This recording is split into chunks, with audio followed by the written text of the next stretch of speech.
deal.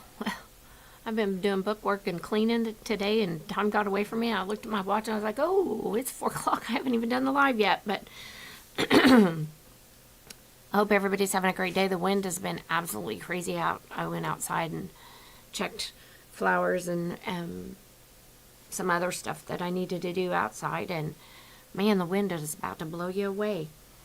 But sometimes I'm going to have to stop for a second. Sometimes people hurt. People hurt us. They hurt others. And I've heard this saying, hurt people hurt people. I know that's true. I know that to be very true. In the Psalms, David writes, and most of the time we think of David as this strong warrior.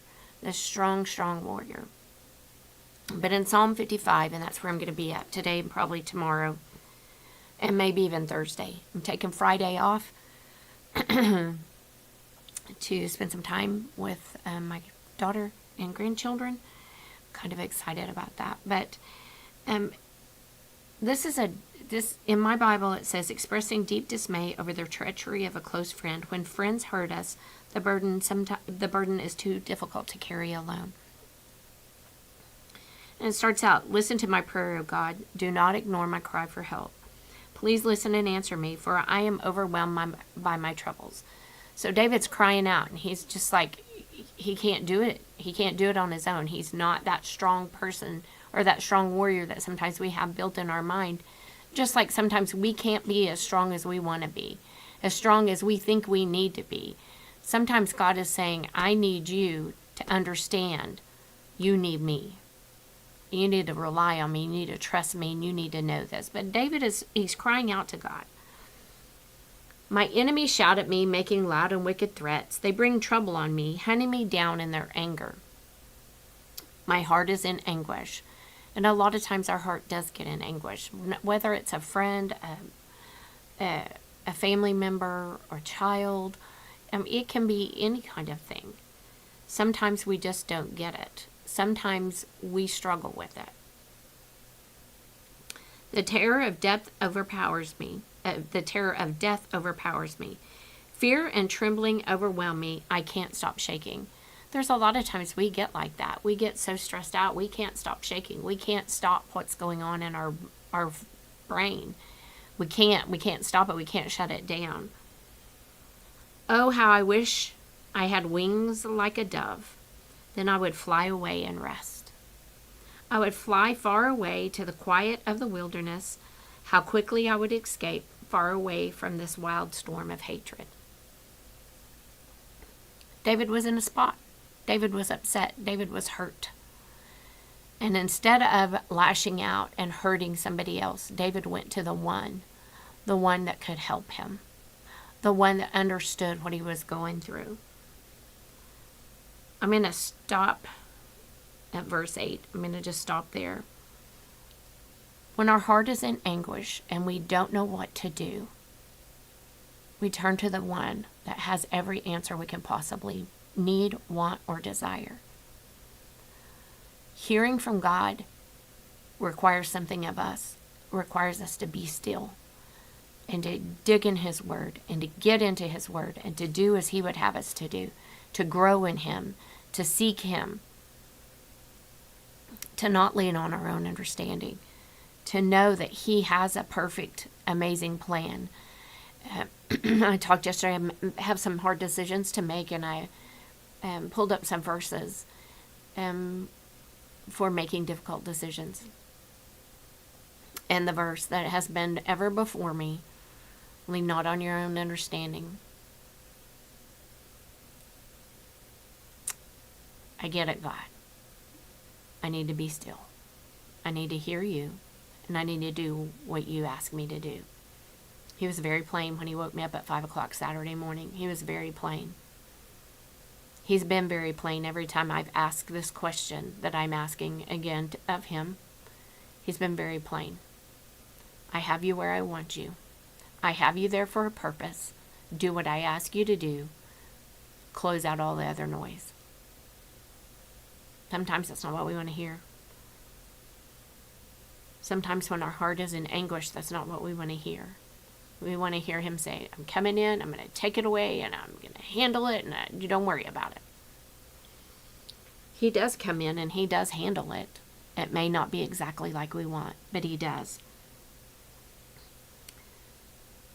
Fear and trembling overwhelm me. I can't stop shaking. We can stop shaking when we get in his word, when we get on our face before him, when we sit for just 5 minutes and meditate on him, laying aside every weight and every burden, casting all our cares upon him. That's what he's asked us to do. So I hope today, if you're facing something, you've faced a hurt by whatever it may be. It may have been a person at work. It may have been your child. It may have been your spouse. It may have been your mom. It may have been your dad. Whatever it is, I hope that you will realize that you have somebody standing there waiting for you to hear what you have to say, and he does. He listens to it all. I mean, I'm not gonna sugarcoat that I got mad and I said, I don't understand, and I'm mad, Lord. I am mad. I don't get this. I'm mad. And he said, I understand your anger. I do. But just trust me. I said, okay. You may not take me out of the problem, but he's going to walk me through it. And for that, I'm ever so grateful. I'm so thankful that he has never left me where he found me. He's always pushed me to do more, to do better, to hear from him and obey him. And that is my ultimate goal, is to obey him every single time he asks me to do something without hesitation, without saying, is that really God? And I know it was. I know it was. It's like when I ignored him. I knew it was him telling me to do that. And then he asked me again the following week, are you going to do what I ask you to do? Yes, sir, I am. I sure am. Sometimes we have to be still. We have to be quiet. But his word is full of his promises. Full of the promises that we can't even fathom.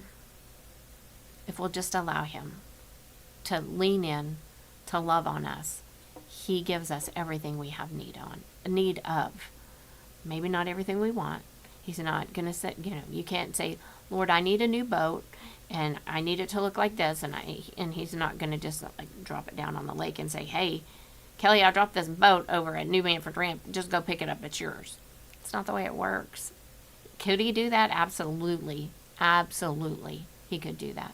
It's not the way it works. Sometimes he works through people. Sometimes he sends someone that they say something that they had absolutely no clue was going to be life-changing for you. We just need to be obedient and be willing to hear from him. I hope you guys have a great, great rest of your day. Men, don't forget you have men's meeting tonight at 7 o'clock. Come and be ready to hear what the Lord has for you, because I know he has something. I have no doubt about that. I know every time that we gather here, he has something for somebody. And it may be only for one person, but he has it for them. So men, tonight, 7 o'clock, you meet in the fellowship, or in the multipurpose building. Then we will have ladies meeting at 10:30 Wednesday morning. And then youth will be tomorrow evening as well at 6 and 7. I hope you guys have a great evening. I hope to be back on tomorrow, maybe a little sooner than today, but who knows? Times just get crazy. I was doing flyers for the Freedom Celebration and for the boys camp, which Freedom Celebration is June the 29th here, and that is on a Saturday. It's a week away, basically. Oh, sorry.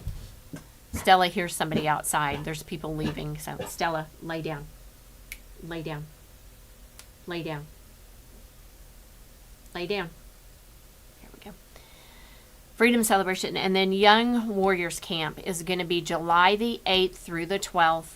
There is a flyer out on Crossroads. We do have to have a permission slip. If you need a permission slip, emailed to you, please just let me know and I will get that email to you as quickly as possible.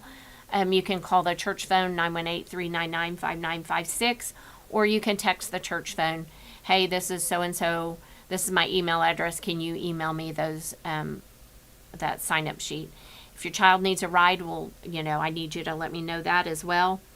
And we will have the buses running, picking them up and dropping them off. So if we can be of any other service to you, please call the church phone, 918-399-5956. Thanks. I hope you guys have a great day.